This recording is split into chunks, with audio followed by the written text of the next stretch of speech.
أعوذ بالله من الشيطان الرجيم. بسم الله الرحمن الرحيم. الحمد لله رب العالمين. اللهم صل على سيدنا محمد الفاتح لما أغلق والخاتم لما سبق ناصر الحق بالحق والهادي إلى صراطك المستقيم وعلى آله حق قدره ومقدار العظيم. ربنا آتنا في الدنيا حسنة وفي الآخرة حسنة وقنا عذاب النار. ربنا لا تزغ قلوبنا بعد إذ هديتنا وهب لنا من لدنك رحمة إنك أنت الوهاب. tuba misri ba jama ambe bela jelen fo ambe do ke awi ambe do ni awfe ala kam sabama ala nga hamina kun roya agundona akina kanta ya rabbi ala kan ka fo arjana kono kuma yanka fu sitin ka cugumina ala ka barka do nga ko bela jelena alhamdulillah rabbil alamin ni fiqhu wal handa awadi tolay ambe ka kuma as-sunan al-mu'akkada min as-salawat silula minu ye sunna gelonye sili nafla minu ye aywa sunna gelonye aya ira ka fo nafla sila ka cha wo do ye mustahabu ye do ye sunna ye wo sunna nunu fana be nyogonye man nani mbala ulle sunna gelonye mo folo o yitri aywa wala natemena kiru minu bedlola anyufo na'am الثانية نافلة فلنا مية سنة جلني صلاة العيدين ويسلف لا لا دلا نبا فو سلفتني عن سلبا أفلب بلا جلن سلشوي كلني ديفرنس فويتني نعنجي سلشولا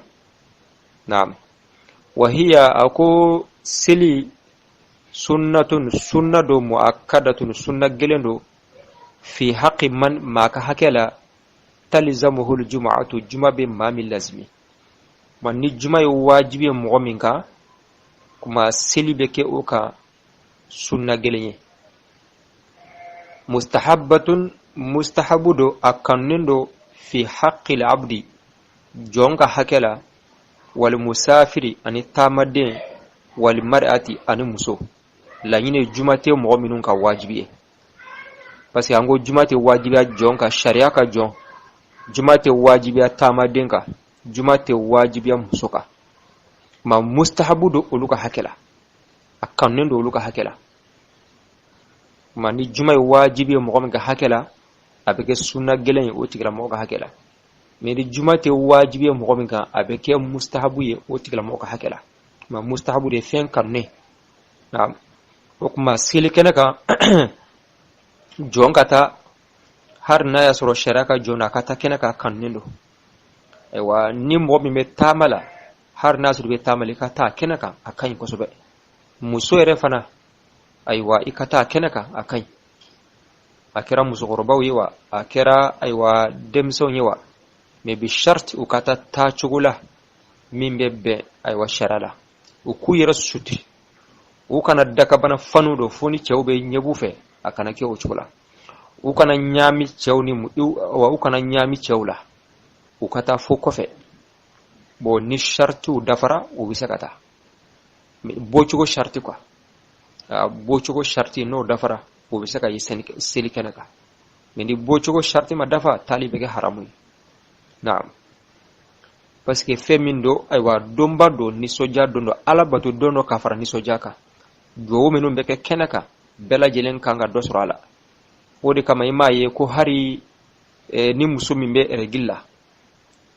kwa abisika taga hari musomin be lada la wal manabe bangi julla kwa abisika taga me alete silda alefta kofe yala sa do min beke hera min be jiga kenaka na do soro wala me alete sil ko nire atisili atisili aleko ni metati nro bo hakada abita kofe do min beke annake anyina naam wasifatuha akechugo selincini ani seliba be selicugudi angu flab bela jele selicugu kelene abno renyefo rak'atani arakan flado bi ghairi adhanin seliwelete ala wala iqamatin selijote ala okma ikelende be ka seliwa ibe ka seli jamadi lawa abela jele nye selicugu kelene ya famu okma arakan fla seliwelete ala selijota ala ni almami nana doro abesna ka seli jote seli welete o do ko ni kumba fo as-salatu jami'a do bo fo as-salatu jami'a kaira ka fo al-maminana do bisukuke awa do be oke mesil joko ni tala sel wala tala yukabbiru abe kabbari no yi Allahu akbar ye fil ula arakan folola ba'da takbiratil ihrami haram kabbar ko fe sita takbiratil kabbar ko woro okma abina fo kabbar wolofla nasro Allahu akbar folo bi ala walima kabbari woro na yasro Allahu akbar folo ti ala wala donc ibe do sella ni kabari mi o takbiratul ihrami iba fa Allahu akbar okuma be woro ke ka afara oka okuma bela jere mbike wulu fulay o joko fulay okuma ina soroka alhamdu soran kala aywa ka soran do dawka ka warakan sili ina wuli katra arakan fulana ma okuma wa fi saniyati abe kalanke arakan fulana na khamsa takbira abe kabari ke arakan fulana na خمسة تكبيرات كبر كدور بعد تكبيرة القيام جولك كبر كفه وكما ني إيه أركان فلوس سجدي لبانك إيول تولا إني كبر بيولي باف الله أكبر وكما ني ولا بسرقة دورك كفروكا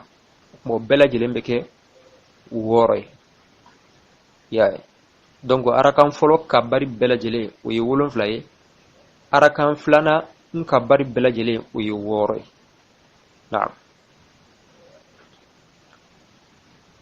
ولا يستحب رفع اليدين وتتقف لا كرتل كانوا في شيء فويلا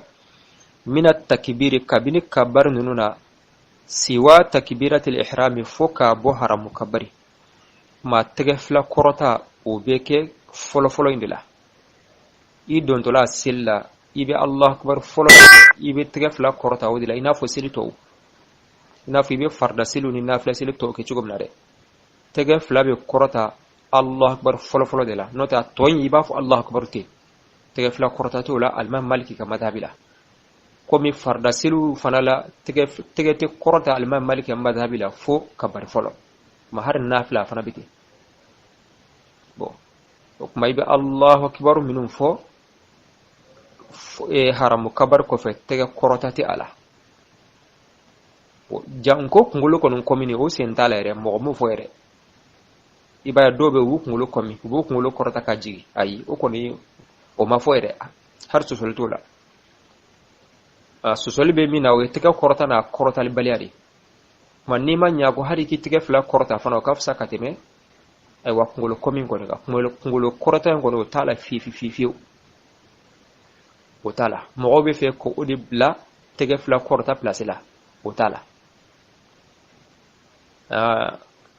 kuma ni mɔgɔ min mana tɛgɛ fila kɔrɔta ka bari ninnu na o tigila mɔgɔ ta ka fusa ka tɛmɛ ka kunkolo kɔmin kan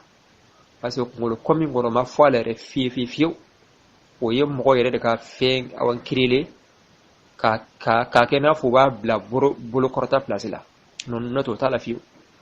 i b'a fɔ dɔrɔn Allahu akbar a banna kunkolo kɔmin t'a la ka di kunkolo kɔmin dɛ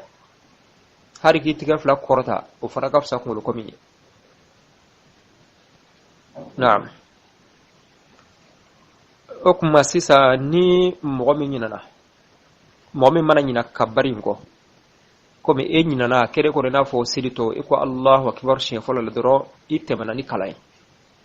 mɔgɔ tigila o fana kiri jumɛn ye a bɛ dɔ fɔ a ko wa in nasiya takbira ni a ɲinana kabari kɔ raja'a ilayhi a bɛ sigi ka tara ma ما لم يضع يديه كسر ما تغفل بلا على ركبتيه أكمبركم فلكا نا يسر إكو الله أكبر شيء فلا ندرو إتمناني كلاي كيتو كلام كونا لا إمي كمبركم نفلو إهكلي جينا كبرلا وكما يبس سيجي يبي كبر وورو إنك إوا يبي كبر إنك ناسر أراكم فلو دو وكما يبي وورو كفرا حرام كبروكا bo min kan ibe segi kalanga tukuni har na asuri kunye kalange ka kila mai mi kumir kumne folo ibe segi ka kabaringe ka segi kalanga tukuni o kuma ka soro ka siri kontine ya famu o kuma na ya soro aragan flanando ye araka e wulla ka bɔ arakan fɔlɔ sujudi laban na dɔrɔn i sina ka tɛmɛ ni kala ye bon ni hakili jiginna a la yanni k'i kunbiriku minɛ o tuma i bɛ segin ka kabari in kɛ i ye kala minnu kɛ i bɛ segin o bɛɛ lajɛlen na i y'a faamu bon o y'a kɛ cogo ye o tuma n'i tilala i bɛ baada salami kɛ i bɛ tɛndiriko 2 kɛ salamu kɔfɛ mais ni e hakili tun bɛ jigin a la o y'a sɔrɔ i taara k'a taara ruku i la ka ban i y'i kunbiriku minɛ o tuma seginni t'a la i tɛ segin o tuma i bɛ continuer ka taa ni i bɛ qabla salami kɛ parce que kabari ninnu ye sunna de kabari in kelen-kelenna bɛɛ lajɛlen ye sunna gɛlɛn de o tuma ni tilala e hakili tun bɛ jigin a y'a sɔrɔ i y'i kunbiriku minɛ ka ban o tuma i bɛ continuer ni tilala i bɛ qabla salami kɛ naam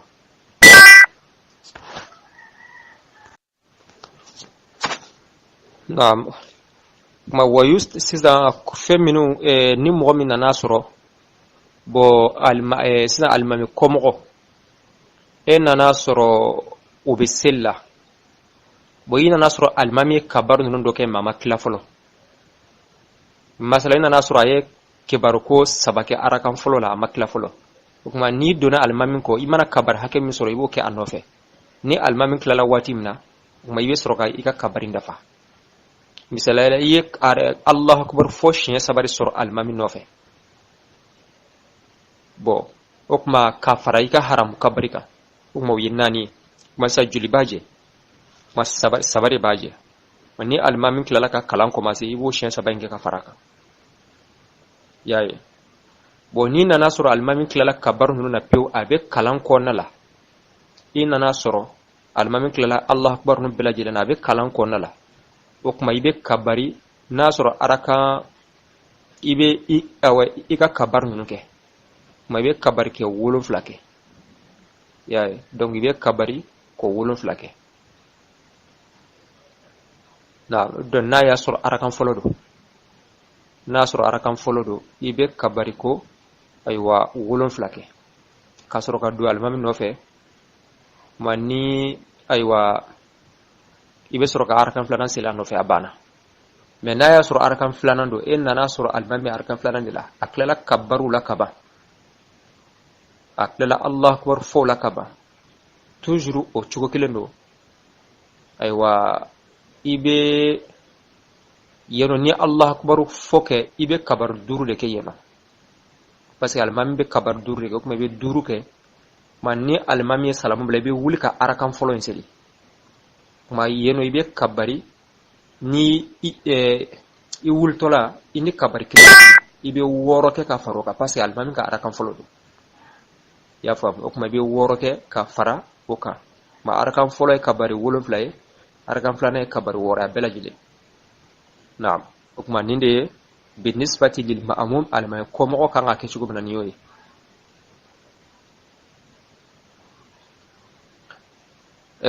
o kuma fɛn dɔw bɛ olu kanunen don selidon na a bɛna dɔ fɔ olu la a ko wa yustahabu li jaharu u bɛ bangeli kanu bi takbiri ni kabari ye Allahu akbar mais cɛw ko don musow sen tɛ a la muso sen tɛ a la kuma Allahu akbar walima fɔ cogo min bɛ yen Allahu akbar kabira walhamdulillahi kathira wa subhanallahi bukratan wa asila y'a ye donc o kanunen don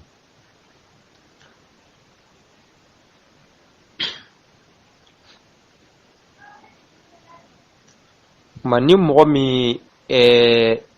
seli kɛra k'i to o selila k'i to o kuma o tigilamɔgɔ b'a seli wa walima a b'a to yen ni seli kɛra ka mɔgɔ min to mustahabu don a kanunen don i k'a seli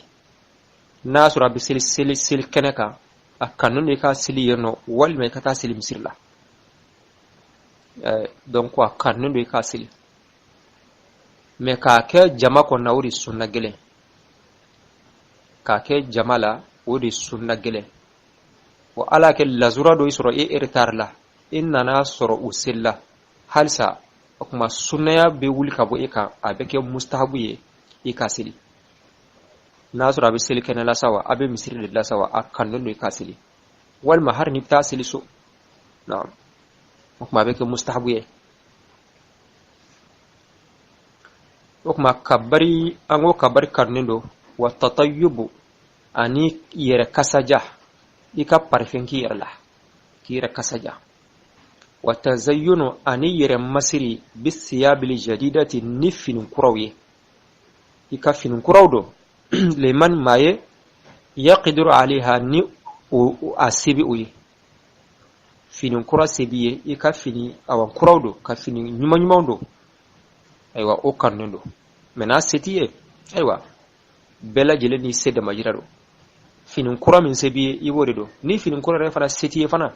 o kuma iba laje ka finin kura aywa koroma min la beneno ka nya gomino ka passé donc ino do la yukallifu Allahu nafsan illa wus'aha meni mo min ko ni banka ke bakhlere kama kuma ko o kele bid'a sele donya fe fin kura cbe me bakhiliya yere kama ka adawa kama ka fin korodo ko o kele bid'a de parce que o ala kira kun to ke sahaba kun to ke na'am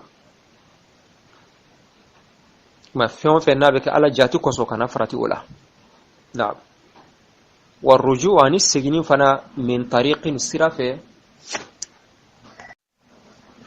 والرجوع عن السجن كنندو من طريق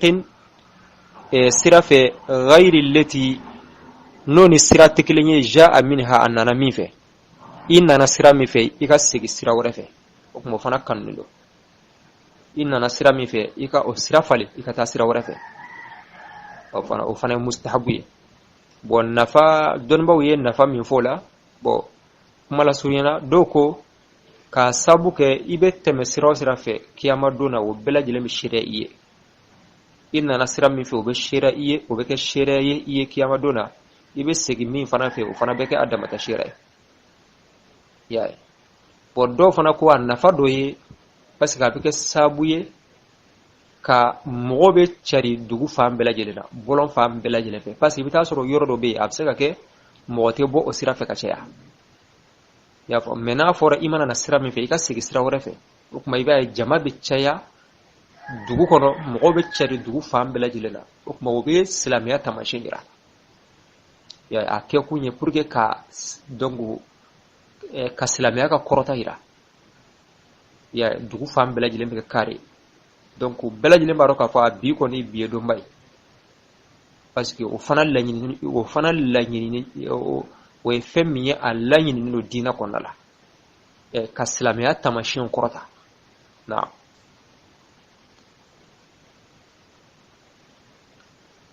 wal fitru anim mini fana kannendo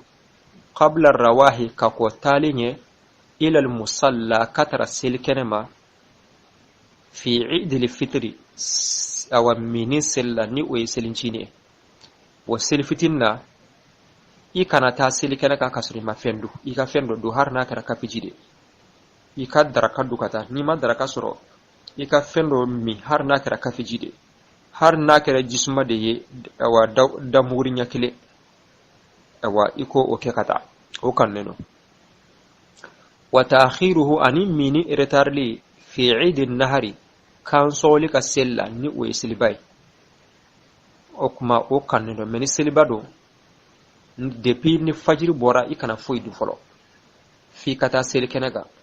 ni tara sel kenaga kana wati bina ibe soro ke suntige bo do ere yara ka fo nasro lahiya bibulo iki suntige ni kan lahiya sugoi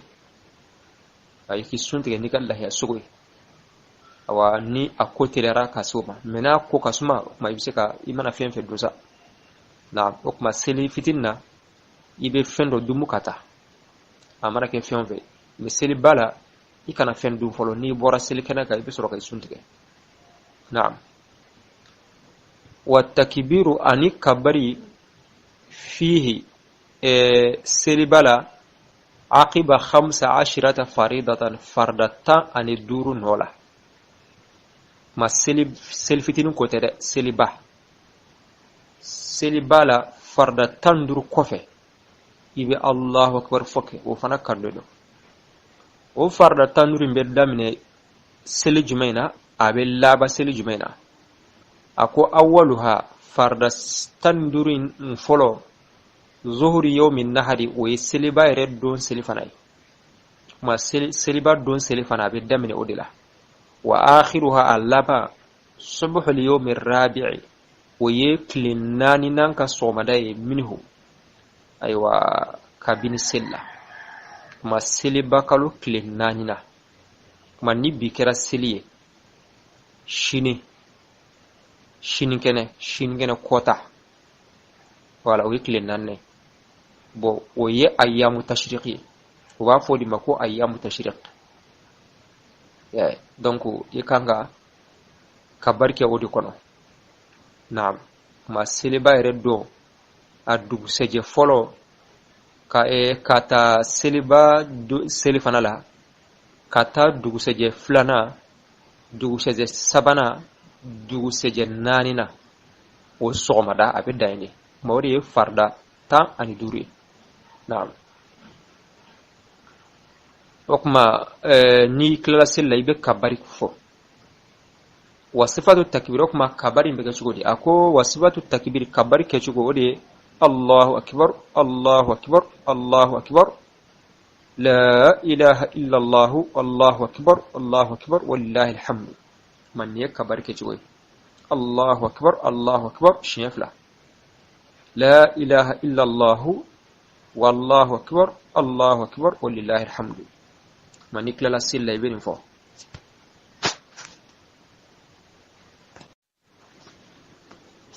وكمان ياف أو كجوي دو فنا كوي بفضل الله أكبر الله أكبر men nene kon ya afo ko nyumay min kan ko sobe naam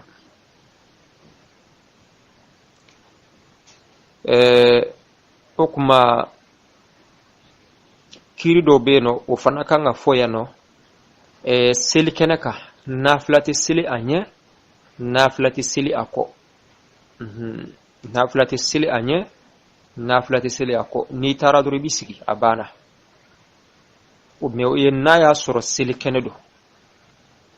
mais na ya soro misiri do ay misiri kote na soro be seli misiri de la o kuma konente kan nafla seli ibse kan nafla seli anya ibse kan nafla seli ko na soro misiri do naam mais na soro seli kenedo do sa ma yenne nafla seli konendo naam nambi Allah subhanahu wa ta'ala jeli alaka famtu ko nyuma dina rabbela jelema okuma nasro i almamiye ibe kabarin foka bange yala sa kofe mo haklina jigala ya bon ni almami na ko okuma kofe mo o bafo o fana be almami hakilaji na'am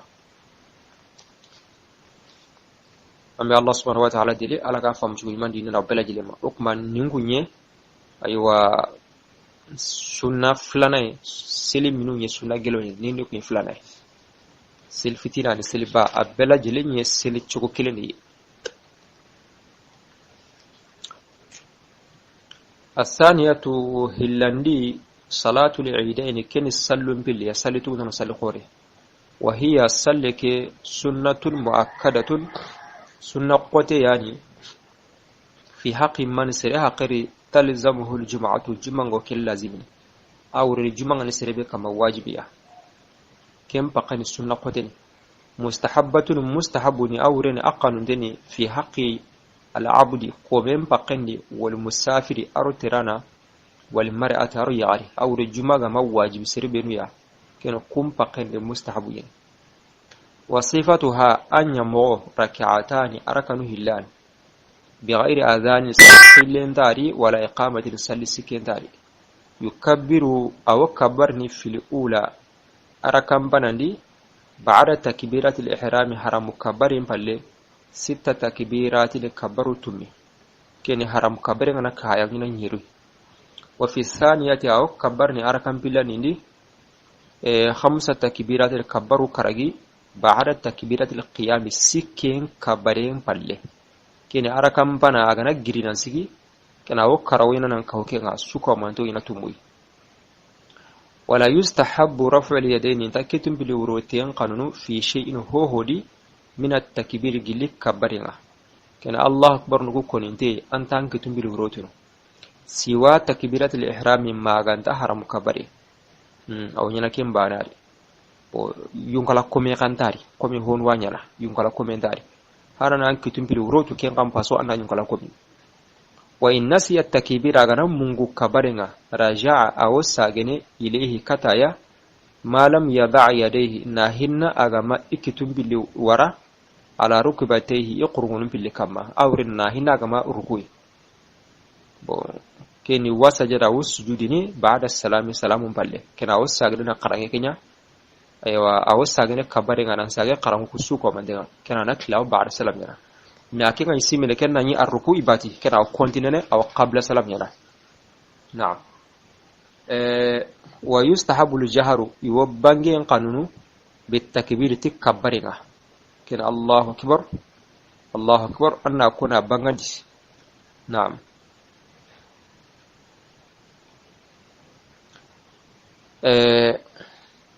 na'am sallen kota anna kabbarin yana bangandi awa sallen kota na'am